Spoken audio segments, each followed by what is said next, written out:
జీవితంలో నీకు కష్టాలు రావు అని నేను చెప్పలేను. కష్టాలు వస్తాయి. ఆ కష్టాల నుంచే మనం పాఠాలు నేర్చుకోవాలి.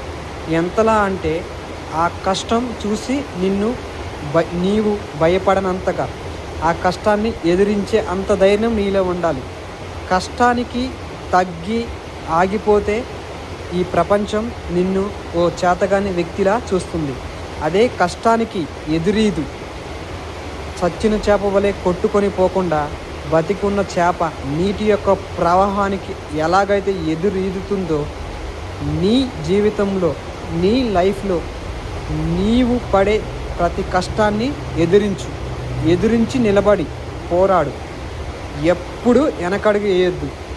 Never come back. ఎప్పటికీ తిరిగి రావద్దు. కష్టాన్ని చూసి ముందుకే పో. దాన్ని సాధించేంత వరకు, నీవు కోరుకున్న గమ్యం చేరేంత వరకు కష్టపడుతూనే ఉండు. కష్టమే నీకు చాలా అంటే చాలా పాఠాలు నేర్పిస్తుంది. కష్టపడితేనే మనం ఏదైనా సాధిస్తాం. కష్టం లేకుండా ఏమి సాధించినా అది వృధా ప్రయాస. కష్టంతోనే నీవు పైకి వస్తావు.